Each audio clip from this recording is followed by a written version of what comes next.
Œuvre de Maria Valtorta, tome 2, chapitre 33, intitulé À Gethsémani avec Jean, une comparaison entre le disciple bien-aimé et Judas Iscariote. Vision du 4 janvier 1945. Je vois Jésus se diriger vers une petite maison basse et blanche au milieu de l'oliveraie. Un tout jeune garçon le salue. Il semble être d'ici car il tient des outils pour arroser et sarcler. Que Dieu soit avec toi, Rabbi. Ton disciple Jean est venu et il est reparti maintenant pour aller à ta rencontre. Il y a longtemps?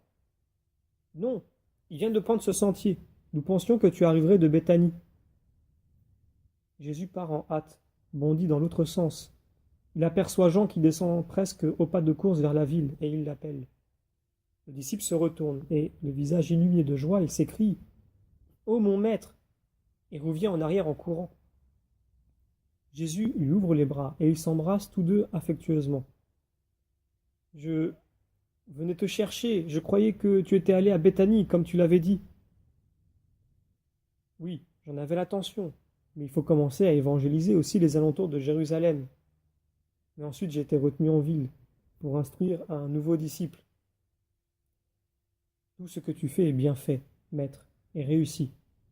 Tu le vois, même maintenant nous nous sommes aussitôt retrouvés. Ils marchent tous deux. Jésus a passé un bras sur les épaules de Jean qui, étant plus petit, le regarde par-dessous, tout heureux de cette intimité. Ils reviennent ainsi vers la petite maison. Il y a longtemps que tu es arrivé? Non, maître. Je suis parti de Doko, à l'aube avec Simon, à qui j'ai dit ce que tu voulais. Puis nous avons fait une pause dans la campagne de Béthanie en partageant notre repas et en parlant de toi aux paysans que nous rencontrions dans les champs. Quand le soleil est devenu moins chaud, nous nous sommes séparés. Simon est allé chez un ami auquel il voulait parler de toi. C'est le propriétaire de Béthanie presque tout entière. Il le connaissait auparavant, du vivant de leur père à eux deux. Mais demain, Simon viendra ici. Il m'a dit de te dire qu'il est heureux de te servir. C'est un homme très capable, Simon. Je voudrais être comme lui, mais je suis un garçon ignorant. Non, Jean. Toi aussi tu agis très bien. Tu es réellement content de ton pauvre Jean? Très content, mon Jean. Très. Oh, mon maître. Dans un élan, Jean se penche pour saisir la main de Jésus. Il la baise et la passe sur son visage comme pour le caresser. Arrivés à la maisonnette, ils entrent dans la cuisine basse et enfumée. Le maître de maison les salue. Que la paix soit avec toi. Jésus répond, paix à cette maison, à toi et à ceux qui vivent avec toi. Un disciple m'accompagne. Pour lui aussi, il y aura du pain et de l'huile. J'ai apporté du poisson séché que m'ont donné Jacques et Pierre, et en passant à Nazareth, ta mère m'a donné du pain et du miel pour toi. J'ai marché sans arrêt, et maintenant il doit être dur. Peu importe, Jean, il y aura toujours la saveur des mains de ma mère. Jean tire ses trésors de la besace qu'il avait posée dans un coin. Je vois préparer le poisson sec d'une manière insolite. On le plonge quelques instants dans l'eau chaude, puis on le badigeonne d'huile et on le fait griller sur la flamme. Jésus bénit la nourriture et s'assied à table avec son disciple. Le maître de maison, que j'entends appeler Jonas, et son fils s'y asseyent eux aussi. La mère va et vient, apportant le poisson, les olives noires, des légumes cuits à l'eau et assaisonnés à l'huile. Jésus offre aussi du miel, mais il l'offre à la mère en l'étendant sur le pain. Il vient de mes ruches, dit-il. Ma mère prend soin des abeilles. Mange-le, il est bon. Tu es tellement bonne avec moi, Marie, que tu mérites bien ça, et plus encore, ajoute-t-il, parce que la femme ne voudrait pas le priver de ce doux miel. Le repas se termine rapidement au milieu de brèves conversations. À peine ont-ils fini et rendu grâce pour la nourriture prise que Jésus propose à Jean. Viens, sortons un peu dans l'oliveraie. La nuit est tiède et claire. Il fera bon rester un peu dehors. Le maître de maison dit Maître, je te salue. Je suis fatigué et mon fils aussi. Nous allons nous reposer. Je laisse la porte poussée et la lumière sur la table. Tu sais comment faire. Oui, vas-y, Jonas. Et éteins aussi la lampe. Il fait un si beau clair de lune que nous y verrons sans lumière. Mais ton disciple, où dormira-t-il? Avec moi, sur ma natte, il y a encore de la place pour lui. N'est-ce pas, Jean? Jean est ravi à l'idée de dormir à côté de Jésus. Ils sortent dans l'oliveraie, mais auparavant, Jean a pris quelque chose dans le sac posé dans le coin. Ils font quelques pas et arrivent sur un talus d'où l'on voit toute la ville de Jérusalem. Asseyons-nous ici et discutons, dit Jésus. Mais Jean préfère s'asseoir à ses pieds sur l'herbe courte et il reste, le bras appuyé sur les genoux de Jésus, la tête reposée sur son bras, jetant de temps à autre un regard sur son Jésus. On dirait un enfant auprès de la personne qui lui est la plus chère. C'est beau, ici aussi, maître. Regarde comme la ville semble grande la nuit, plus que de jour. C'est parce que la lumière de la lune en estompe les contours. Vois, on dirait qu'une lumière argentée en repousse les limites. Regarde le sommet du temple, là-haut. Ne semble-t-il pas suspendu dans le vide? On dirait que les anges le portent sur leurs ailes d'argent. Jésus soupire. Pourquoi soupires-tu, maître? Parce que les anges ont abandonné le temple. Son aspect de pureté et de sainteté se limite à ses murs. Chaque lieu a son âme, c'est-à-dire l'esprit pour lequel il fut édifié, et le temple devrait avoir une âme de prière, de sainteté. Or, ceux qui devraient donner cette âme au temple sont les premiers à la lui enlever. On ne peut donner ce qu'on ne possède plus, Jean. Et s'il y a beaucoup de prêtres et de lévites qui vivent là, il n'y en a pas même 1 sur 10 qui sont en état de donner la vie au lieu saint. C'est la mort qu'ils donnent. Ils lui communiquent la mort qui est dans leur âme, la mort à ce qui est saint. Ils ont beau connaître les formules, ils n'ont pas la vie qui devrait les animer. Ce sont des cadavres qui n'ont d'autre chaleur que celle qui leur vient de la putréfaction qui les gonfle. Est-ce qu'ils t'ont fait du mal, maître? Jean est tout désolé. Non, ils m'ont même laissé parler quand je leur ai demandé de le faire. Tu l'as demandé? Pourquoi? Parce que je ne veux pas être celui qui déclare la guerre. La guerre viendra quand même, car certains auront de moi une sotte peur humaine, et je serai un reproche pour d'autres. Mais cela doit être porté sur leur livre, pas sur le mien. Après un moment de silence, Jean reprend. Maître, moi je connais Anne et Caïphe.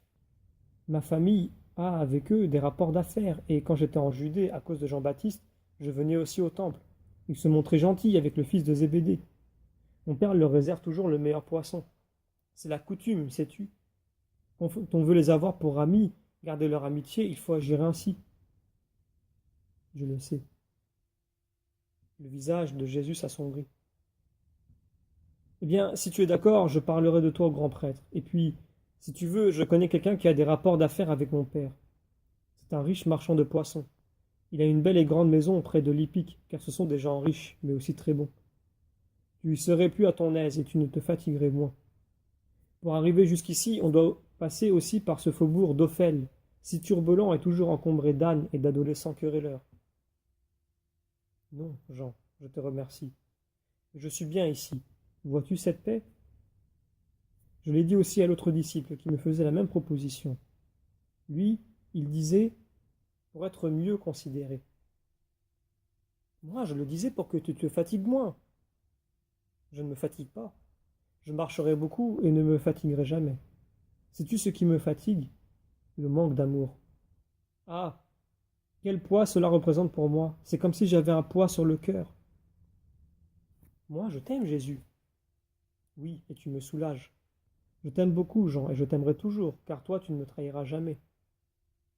Te trahir? Oh! Et pourtant, ils seront nombreux à me trahir. Jean, écoute. Je t'ai dit que je me suis attardé pour instruire un nouveau disciple. C'est un jeune juif, instruit et connu.